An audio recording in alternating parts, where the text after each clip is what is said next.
KEAM 2025 Kerala engineering and pharmacy entrance എക്സാമിനേഷന് എന്തിനാണ് നിങ്ങൾക്ക് വെറുതെ മാർക്ക് തരുന്നത്? അപ്പോൾ നിങ്ങൾ വിചാരിക്കും പരീക്ഷയ്ക്ക് എഴുതി നേടിയ മാർക്ക് മാത്രമല്ലേ ഞങ്ങൾക്ക് ലഭിക്കുന്നുള്ളൂ, അതല്ലേ റാങ്ക് ലിസ്റ്റിൽ പബ്ലിഷ് ചെയ്യുന്നത്? എന്നാലല്ല. നിങ്ങൾക്ക് കഴിഞ്ഞ വർഷം മുതൽ കീം എക്സാം നടത്തുന്നത് OMR ബേസ് ചെയ്ത രീതിയിലല്ല. നിങ്ങൾക്ക് എല്ലാവർക്കും അറിയാം, ഷിഫ്റ്റ് അടിസ്ഥാനത്തിൽ കമ്പ്യൂട്ടർ ബേസ്ഡ് ടെസ്റ്റ് ആണ് ഈ ഒരു സാധാരണ SSC, JEE അതുപോലുള്ള വലിയ വലിയ എക്സാംസ് നടത്തുന്ന രീതിയിൽ കമ്പ്യൂട്ടർ ബേസ്ഡ് ടെസ്റ്റ് ആണ് ഈ കഴിഞ്ഞ വർഷവും ഇപ്പോൾ വരാൻ പോകുന്ന വർഷവും കീം എക്സാം നടത്താനായിട്ട് ഉപയോഗിക്കുന്നത്. അപ്പോൾ ഈ ഒരു എക്സാമിനേഷന്റെ പ്രത്യേകത എന്തെന്നാൽ പല ഷിഫ്റ്റുകൾ അനുസരിച്ച് പല ദിവസങ്ങളിലായിട്ടായിരിക്കും ഈ എക്സാമിനേഷൻ നടത്തുന്നത്. ഈ സമയത്താണ് നിങ്ങൾ അറിഞ്ഞിരിക്കേണ്ട ഒരു വാക്ക് നോർമലൈസേഷൻ. എന്താണ് കീം എക്സാമിന് വിദ്യാർത്ഥികൾക്ക് ലഭിക്കുന്ന നോർമലൈസേഷന്റെ ബെനിഫിറ്റ്? ഈ വീഡിയോയിലൂടെ പരിശോധിക്കാം. അതിനു മുമ്പ് നിങ്ങൾ ഈ ചാനൽ ആദ്യമായാണ് കാണുന്നതെങ്കിൽ സബ്സ്ക്രൈബ് ചെയ്ത് ഈ വീഡിയോ ലൈക്ക് കൂടി ചെയ്ത് കാണാൻ ശ്രമിക്കുക.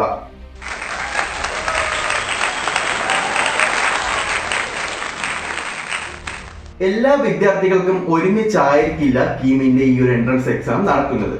പല വിദ്യാർത്ഥികൾക്കും പല ദിവസങ്ങളിൽ പല ഷിഫ്റ്റുകളിലായിട്ട് നടക്കുന്ന ഈ ഒരു എക്സാമിനേഷനിലെ ക്വസ്റ്റ്യനുകളും വ്യത്യസ്തമായിരിക്കും. എല്ലാ വിദ്യാർത്ഥികൾക്കും ഒരേ പോലത്തെ ക്വസ്റ്റ്യൻ ആയിരിക്കില്ല അറ്റൻഡ് ചെയ്യാനായിട്ട് കിട്ടുന്നത്. ഓരോ കമ്പ്യൂട്ടർ ടെസ്റ്റിലും നിങ്ങൾക്ക് ലഭിക്കുന്ന ക്വസ്റ്റ്യനിലും എന്തുണ്ടാവും? മാറ്റങ്ങളുണ്ടാവും. ഒരേ പാറ്റേൺ ആണെങ്കിൽ പോലും ആ ക്വസ്റ്റ്യനിലെ ഹാർഡ്നെസ്സിലും easy level, hard level, medium level, അങ്ങനെ പല സെക്ഷനിലുള്ള കുട്ടികൾക്കും വരുന്ന ക്വസ്റ്റ്യൻസ് പല രീതിയിലുള്ള ക്വസ്റ്റ്യൻസും പല ഡിഫിക്കൽട്ടി ലെവലിലുള്ള ക്വസ്റ്റ്യൻസും ആയിരിക്കും. ഈ ഒരു സമയത്താണ് കീം നമുക്ക് വിദ്യാർത്ഥികൾക്ക് നോർമലൈസേഷൻ എന്നൊരു ബെനിഫിറ്റ് അല്ലെങ്കിൽ ഒരു ആനുകൂല്യം നടപ്പിക്കുക. എന്തെന്ന് പറഞ്ഞാല് ഇപ്പോൾ ഏതെങ്കിലും ഒരു സെക്ഷനിൽ വിദ്യാർത്ഥികൾക്ക് ബാക്കി സെക്ഷൻ വെച്ച് കമ്പയർ ചെയ്യുമ്പോൾ വന്നിരിക്കുന്ന ക്വസ്റ്റ്യൻസ് ഹാർഡ് ആണ് എന്ന് കീമിന്റെ അവർ അതോറിറ്റിക്ക് അനലൈസ് ചെയ്യാൻ പറ്റിയാൽ അവരെല്ലാ ക്വസ്റ്റ്യൻസും അനലൈസ് ചെയ്യും.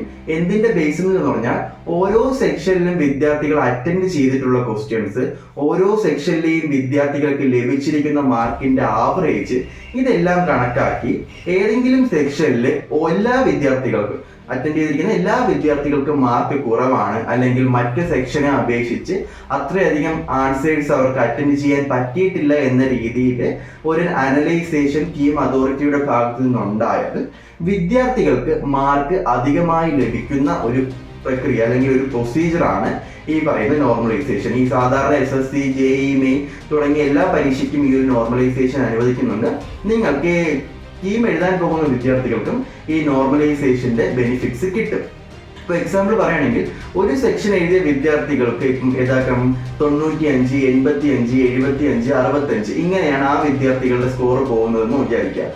ബാക്കി വേറൊരു വിദ്യാർത്ഥികൾക്ക് 85, 75, 65, 55 അങ്ങനെയാണ്. അപ്പോൾ ഫസ്റ്റ് സെക്ഷനിലെ വിദ്യാർത്ഥി ഏറ്റവും ടോപ്പ് മാർക്ക് വന്നിരിക്കുന്നത് 95, സെക്കൻഡ് സെക്ഷനിൽ ഏറ്റവും ടോപ്പ് മാർക്ക് വന്നിരിക്കുന്നത് 85 ആയിരിക്കും. ഇത് മെയിൻലി ആ ക്വസ്റ്റ്യനിലെ ഡിഫിക്കൽട്ടി കാരണമായിരിക്കും ആ ഒരു മാറ്റം ഉണ്ടാവാനായിട്ടുള്ള മെയിൻ റീസൺ. അപ്പോൾ മെയിൻലി ഈ നോർമലൈസേഷൻ കൊണ്ട് ഉദ്ദേശിക്കുന്നത് എല്ലാ ടോപ്പ് മാർക്കേഴ്സും ഈക്വൽ ആക്കുക എന്നതാണ്. ഒന്നെങ്കിൽ ഫസ്റ്റ് സെക്ഷനിലെ 95-ൽ നിന്നും എല്ലാ വിദ്യാർത്ഥികളുടെയും 5 മാർക്ക് വീതം കുറയ്ക്കും. അത് നോർമൽ ചെയ്ത് മറ്റ് സെക്ഷനോടൊപ്പം എത്തിക്കാനാണ്. അല്ലെങ്കിൽ ഈ ഒരു സെക്കൻഡ് സെക്ഷനിലെ എല്ലാ വിദ്യാർത്ഥികളുടെയും മാർക്കിന്റെ കൂടെ 5 മാർക്ക് കൂടി അഡീഷണലി കിട്ടും. ഇത് ഏത് സെക്ഷനിലെ വിദ്യാർത്ഥികൾക്കായിരുന്നു ആ ഒരു ക്വസ്റ്റ്യനിൽ ഡിഫിക്കൽട്ടി നേരിട്ടത്, ആ സെക്ഷനിലെ എല്ലാ വിദ്യാർത്ഥികൾക്കും ഈ ഒരു നോർമലൈസേഷൻ മാർക്ക് എക്സ്ട്രാ കിട്ടും. അതുകൊണ്ട് നിങ്ങൾ പേടിക്കേണ്ട. നിങ്ങൾക്ക് ബാക്കി സെക്ഷൻ അല്ലെങ്കിൽ ബാക്കി വിദ്യാർത്ഥികളെ അപേക്ഷിച്ച് നിങ്ങളുടെ ക്വസ്റ്റ്യൻസ് കട്ടിയായിരുന്നു, ഡിഫിക്കൽട്ട് ആയിരുന്നു എന്നാണ് നിങ്ങൾക്ക് തോന്നുന്നെങ്കിൽ ഈ നോർമലൈസേഷന്റെ എക്സ്ട്രാ മാർക്ക് കൂടി നിങ്ങളുടെ ആ ഒരു വാല്യൂഷനിൽ ആഡ് ചെയ്തതിന് ശേഷം മാത്രമേ റാങ്ക് ലിസ്റ്റ് പ്രഖ്യാപിക്കുകയുള്ളൂ. മറ്റൊരു വീഡിയോയിൽ +2 മാർക്കും അതുപോലെ തന്നെ കീമിന്റെ മാർക്കും തമ്മിൽ എങ്ങനെയാണ് റാങ്ക് ലിസ്റ്റ് പ്രഖ്യാപിക്കാനായിട്ട് യൂസ് ചെയ്യുന്നതൊരു വീഡിയോ ഞങ്ങൾ ഓൾറെഡി ചെയ്തിട്ടുണ്ട്. നിങ്ങൾ അത് ഇതുവരെയും കണ്ടിട്ടില്ലെങ്കിൽ അതൊന്ന് കാണാൻ ശ്രമിക്കുക. നിങ്ങളുടെ ഡൗട്ട് എല്ലാം അവിടെ ക്ലിയർ ആവുന്നതാണ്. ഇത്തരത്തിലുള്ള ഇൻഫർമേറ്റീവായ കീം ബേസ്ഡ് വീഡിയോയുമായും മറ്റ് എഡ്യൂക്കേഷണൽ വാർത്തകളുമായും ഞങ്ങൾ വീണ്ടും എത്തുന്നതായിരിക്കും. അതുവരേക്കും ബൈ.